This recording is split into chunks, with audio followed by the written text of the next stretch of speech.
பாடல்தான் ஓயாமல் இசைக்கின்றது.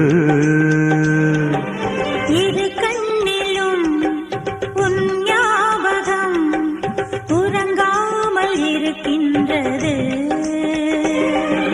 பாசங்களும் பந்தங்களும் பிரித்தாலும் பிரியாதது.